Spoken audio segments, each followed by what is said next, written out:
Good morning students. आज मैं आपको पंचायती राज व्यवस्था के बारे में बताऊंगी। भारतीय पंचायती राज व्यवस्था। पंचायती राज व्यवस्था को लोकतांत्रिक विकेंद्रीकरण भी बोलते हैं। तो प्रजातांत्रिक विकेंद्रीकरण, लोकतांत्रिक विकेंद्रीकरण, पंचायती राज का मतलब जो जनता और स्थानीय लोगों के द्वारा, जो देश के स्थानीय लोग हैं उनके द्वारा नीतियाँ या कार्यक्रमों का निर्धारण या क्रियान्वयन तथा प्रशासन करना ही लोकतांत्रिक विकेंद्रीकरण कहलाता है। जब अधिकार जो होते हैं और दायित्व जो होते हैं नीचे स्तर पर, जहाँ पर काम किया जाना है वहाँ पर दे दिए जाते हैं स्थानीय लोगों के हाथों में, तो उसको हम लोकतांत्रिक विकेंद्रीकरण कहते हैं। तो भारत में गांव में पंचायती राज की व्यवस्था की गई है। वहाँ पर गांव में जो स्थानीय लोग हैं उनके द्वारा ग्रामीण विकास की जो नीतियाँ कार्यक्रम है उनका क्रियान्वयन किया जाए और उसमें विकास किया जाए, तो उसके लिए भारत में पंचायती राज व्यवस्था की गई है। तो पंचायती राज व्यवस्था बलवंत राय मेहता के शब्दों में हम कहें तो प्रजातंत्र की परिकल्पना यह है कि केवल ऊपर से ही शासन ना चलाया जाए बल्कि स्थानीय प्रतिभाओं का विकास किया जाए। ये तभी संभव है जबकि वे स्थानीय लोग जो है सक्रियता से सरकार के कार्यों में भाग ले सके। इसे ही लोकतांत्रिक विकेंद्रीकरण या पंचायत राज कहते हैं।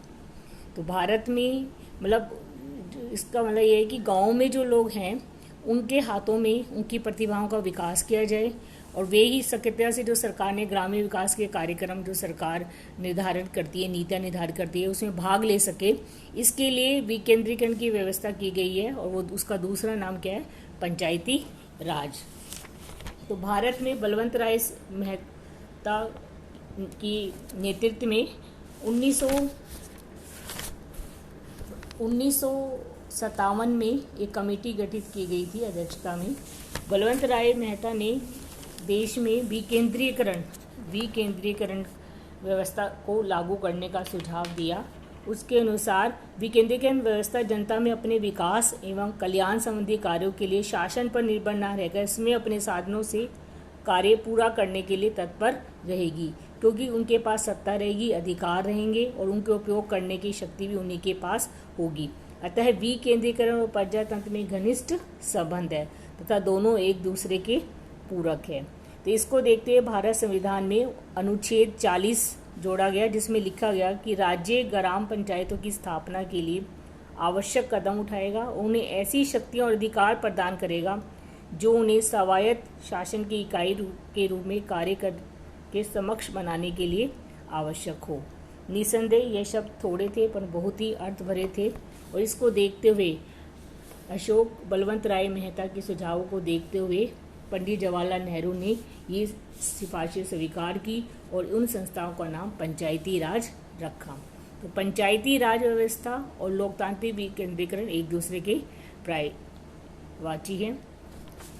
तो परिणाम स्वरूप भारत में अशोक बलवंत राय मेहता की सिफारिशों के फलस्वरूप भारत में पंचायती राज व्यवस्था सबसे पहले राजस्थान में इसको लागू किया गया। 2 अक्टूबर 1959 को राजस्थान में पंचायती राज व्यवस्था शुरू की गई। उसके बाद महाराष्ट्र में 1 मई 1962 को पंचायती राज प्रणाली अपनाई गई और धीरे धीरे ये पंचायती राज व्यवस्था पूरे देश में फैल गई। तो भारत में सामाजिक तथा आर्थिक स्थितियों में सुधार लाने तथा स्थानीय प्रयासों की उपयोगिता को बनाए रखने के उद्देश्य से जनवरी 1957 में बलवंत राय समिति गठित की गई थी और 24 नवंबर 1957 को समिति ने अपनी रिपोर्ट पेश की और यह सिफारिश की कि राज्य के नीचे स्तर पर अधिकारों और दायित्वों का विकेंद्रीकरण तथा विकेंद्रीकरण करना अत्यंत आवश्यक है। पंडित जवाहरलाल नेहरू ने ये सिफारिशें स्वीकार कर ली तथा उन संस्थाओं का नाम पंचायती राज रखा। और भारत में जैसे मैंने आपको भी बताया कि राजस्थान में 2 अक्टूबर से 1959 सबसे पहले राजस्थान में नागौर में पंचायती राज व्यवस्था शुरू की गई और उसके पश्चात ये प्रणाली पूरे देश में फैल गई। तो वर्तमान में जो पंचायती राज व्यवस्था है उसकी प्रमुख विशेषताएं इस प्रकार है। भारत में पंचायती राज व्यवस्था का त्रिस्तरीय व्यवस्था लागू की गई है। मतलब 3 स्तर है, इसके 3 लेवल्स हैं। ये स्तर है, एक तो ग्राम स्तर पे ग्राम पंचायत, खंड स्तर पर पंचायत समिति और जिला स्तर पर जिला परिषद। ये लास्ट उसमें वो ग्रामीण विकास प्रशासन में भी मैंने इनको ग्राम स्तर तो पंचायत के क्या कार्य होते हैं, खंड स्तर पर क्या कार्य होते हैं, ये आपको सब बताए थे। जिला स्तर पर जिला परिषद क्या कार्य करती है। तो इस तरह से भारत में पंचायती राज व्यवस्था लागू की गई है। ग्राम स्तर पर ग्राम पंचायतें कहलाती है, खंड स्तर पर पंचायत समिति और जिला स्तर पर जिला परिषद। जिला परिषद का कार्य पंचायत समिति जो मुख्य कार्य है वो खंड स्तर पर किया जाता है, और जिला परिषद का कार्य खंड स्तर के कार्यों में समन्वय स्थापित करना है। और ग्राम स्तर पर ग्राम पंचायतें जो होती हैं वो जो दैनिक कार्य हैं उसमें सहयोग करती हैं। ग्रामीण विकास के लिए जो योजनाएं हैं उनके क्रियान्वयन में सहयोग करती है। दूसरी विशेषता है पंचायती राज की जो तीनों स्तर हैं ये सहयोगी संबंध है और समन्वय स्थापित किए गए, आपस में एक दूसरे के सहयोग से कार्य करते हैं, और जिला परिषद की संस्थाएं इनमें समन्वय का कार्य करती है। तीसरी विशेषता है इसमें पिछड़े वर्गों को, महिलाओं को तथा सहकारी समिति कोऑपरेटिव सोसाइटीज जिनका मुख्य उद्देश्य एक जो सब मिलजुल कर पारस्परिक हित के लिए कार्य करते हैं, सहकारी संस्थाएं जो आपस में मिलजुल कर पारस्परिक हित के लिए कार्य करती है। हमारे देश में कई तरह की सहकारी समितियां जैसे विपणन समितियां विपणन का मिलजुल कर विपणन का कार्य करती है, साख समितियां जो साख प्रदान करती है कृषकों को। इसके अलावा औद्योगिक समितियां जो मिलजुल उद्योग छोटे व्यवसाय का कार्य करती है, उद्योग मैन्युफैक्चरिंग का कार्य करती है। तो भारत में सहकारी समितियां हैं स्थापित की गई है। तो इन संस्थाओं को विशेष प्रतिनिधित्व दिया जाता है। पिछड़े वर्गों में जो आपके अनुसूचित जाति जनजाति के लोग हैं, महिलाएं, इन सबको इसमें विशेष प्रतिनिधित्व दिया जाता है, इनका रिजर्वेशन है और वो सब इसमें सक्रिय रूप से भाग लेते हैं। जनप्रतिनिधियों द्वारा निर्वाचन लोकतांत्रिक व्यवस्था है। भारत में अभी 1993 में संशोधन करके भारत में पंचायती राज अधिनियम लागू किया गया, और उसमें हर 5 साल बाद पंचायतों के चुनाव होते हैं। ग्राम सभा होती है, ग्राम सभा वयस्क जो गांव के वो मिलकर ग्राम सभा का निर्माण करते हैं। ग्राम सभा जो है वो पंचों का चुनाव करती है, और पंचायत समिति, और उसके बाद कलेक्टर का चुनाव, जो उसका कलेक्टर जो होता है वो जिला परिषद का अध्यक्ष होता है, उनके सदस्यों का सबका चुनाव किया जाता है। तो इस तरह से लोकतांत्रिक व्यवस्था है। काम करने की स्वतंत्रता प्रदान की गई है, पंचायती राज को अधिकार दिए गए हैं जिसके द्वारा वो अपना काम स्वतंत्र रूप से कर सकती है। उनको इसके लिए पर्याप्त अधिकार दिए गए हैं। ग्रामीण विकास संबंधी कार्यों को योजनाओं का क्रियान्वयन करना ये सब पंचायती राज स्तर पर ही होता है। पंचायतों को ये कार्य सौंपा गया है। और सत्ता का विकेंद्रीकरण की पंचायतों को अधिकार दिए गए हैं, कई शक्तियाँ प्रदान की गई हैं। इन लास्ट क्लास में मैंने आपको ग्रामीण विकास प्रशासन में बताया भी था ग्रामीण की क्या क्या शक्ति हैं, उनको क्या क्या जो है उनको कुछ कर से आय प्राप्त करने का भी अधिकार है, और वित्त सरकार से उनको वित्त सहायता भी मिलती है जिसके द्वारा वो गांव के क्रियान्वयन और विकास की क्रियान्वयन की योजनाओं को क्रियान्वित करते रहते हैं। इस तरह से भारत में पंचायती राज व्यवस्था लागू की गई जो 1959 में। इसकी प्रमुख विशेषताएं इस प्रकार हैं। पंचायती राज की आवश्यकता और महत्व क्या है? भारत में पंचायती राज की आवश्यकता और महत्व मतलब पंचायती राज का विकास क्यों जरूरी समझा गया कि भारत को की जो टोटल व्यवस्था उसको 2 क्षेत्र में बांटा गया है। एक तो नगर और शहर और दूसरा ग्रामीण।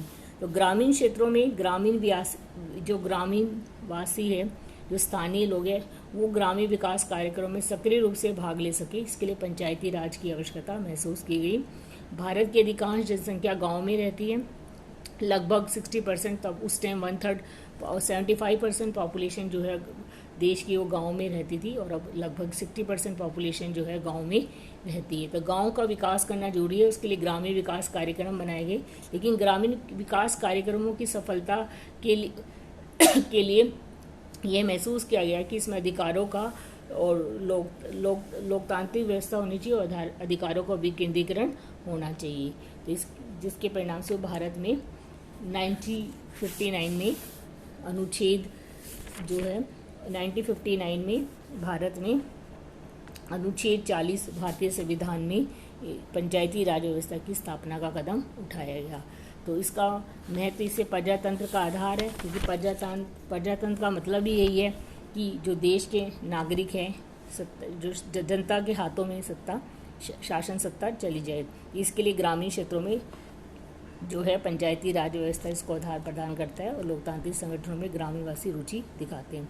प्रजातांत्रिक विकेंद्रीकरण पंचायती राज के द्वारा शासकीय जो शक्तियां एवं कार्यों का विकेंद्रीय किया जाता है। विकेंद्रीकरण की इस प्रक्रिया में शासकीय सत्ता जो है वो गिने चुने संस्थाओं में ना रहकर गांव की पंचायतों के हाथ, कार्यकर्ताओं के हाथ में आ जाती है और इससे केंद्र और राज्य सरकार का थोड़ा बोझ भी कम होता है। भावी नेतृत्व, देश को भी भावी नेतृत्व प्राप्त होता है। पंचायती राज देश का भावी नेतृत्व तैयार करती है। विधायक, सांसद जो मंत्री हैं उनको प्राथमिक अनुभव एवं प्रशिक्षण प्रदान करती हैं। गाँव से वो लोग आगे उठते हैं, समस्याओं से अवगत होते हैं और उसके आधार पर नेतृत्व विकास कार्यों में रुचि बढ़ने से पंचायती राज का महत्वपूर्ण योगदान रहता है। आगे जाके वो देश की राजनीति में भी पार्टिसिपेट करते हैं। राजनीतिक चेतना, गांव में जो नागरिकों में उनमें राजनीतिक चेतना जागृत करने के लिए उनके अधिकारों के प्रति उनको शिक्षा दी जाती है। इससे नागरिक गुणों को विकास करने में मदद मिलती है और देश में लोकतांत्रिक जो व्यवस्था है उसका विकास होता है। जनता और शासन के बीच सहयोग स्थापित किया जाता है। पंचायती राज के द्वारा जनता और शासन में परस्पर सहयोग में वृद्धि होती है। पंचायती राज व्यवस्था से जो ग्रामीण विकास के लिए जरूरी है।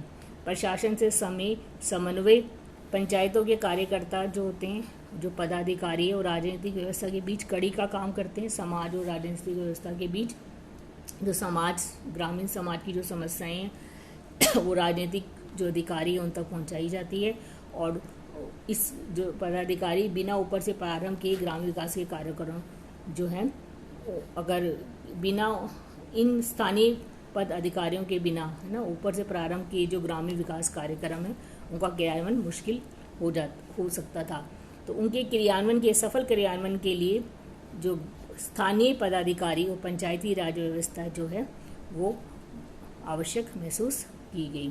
तो संक्षेप में हम कह सकते हैं कि भारतीय पंचायती राज व्यवस्था इसलिए महत्वपूर्ण है कि इसमें निचले स्तर पर लोकतंत्र का विस्तार किया जाता है। लोकतांत्रिक विकेंद्रीकरण और सरकारी कार्य और विकास गतिविधियों में जनता को शामिल करना संभव हो पाया है।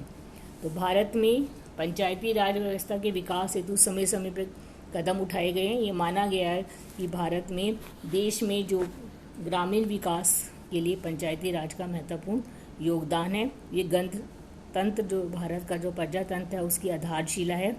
पंचायतों का मुख्य दायित्व है कि ग्रामीण विकास के लिए योजनाओं को लागू करें, प्राथमिकताएं निर्धारित करें और ग्रामीण क्षेत्रों का विकास करें। इसके अलावा गांव में सामाजिक सुधार कार्यक्रम जैसे बाल विवाह, मृत्यु भोज, रूढ़िवादियों का उन्मूलन, दहेज प्रथा का उन्मूलन, इसमें महत्वपूर्ण सहयोग ग्राम पंचायतें दी। तो भारत में स्वतंत्रता प्राप्ति के पश्चात अनेक कदम उठाए गए जिन्होंने पंचायती राज व्यवस्था के विकास में महत्वपूर्ण योगदान दिया गया। सबसे पहले संवैधानिक कदम, जैसे पहले बताया था, भारतीय संविधान में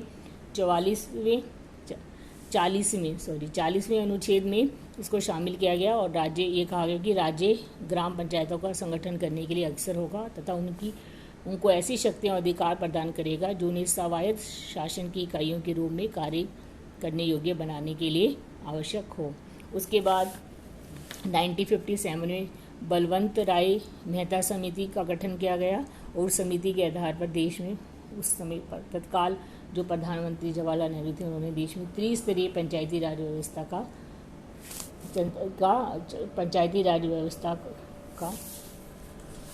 के लिए उन्होंने आवश्यक कदम उठाए। और राजस्थान में सबसे पहले 1959 में सबसे पहले राजस्थान में पंचायती राज जो है व्यवस्था लागू की गई। उसके बाद अशोक मेहता समिति 1977 में पंचायती राज व्यवस्था की स्थापना तो राजस्थान में हुई। उसके बाद महाराष्ट्र और पूरे देश में फैल गई थी, लेकिन पंचायती राज को जो सफलता मिलनी चाहिए थी वो नहीं मिल पाई।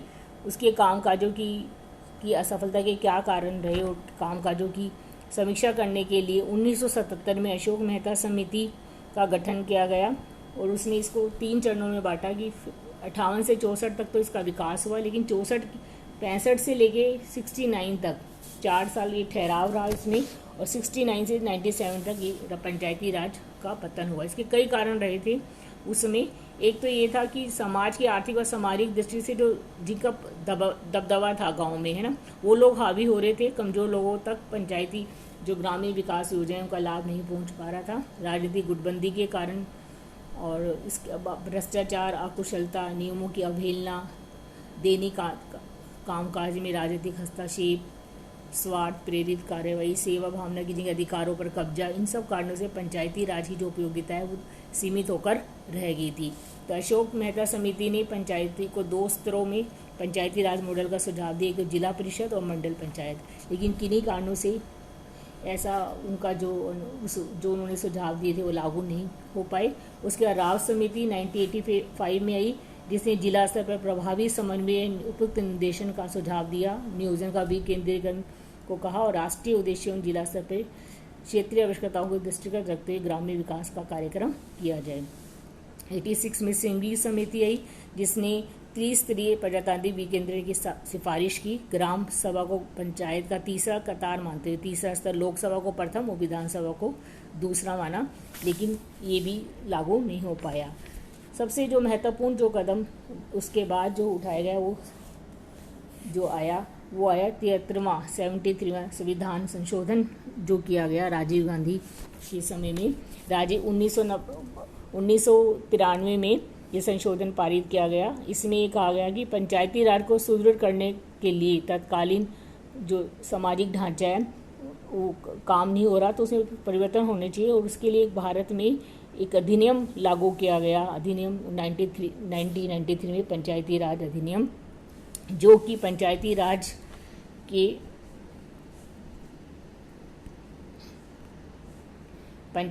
के विकास में मील का पत्थर साबित हुआ।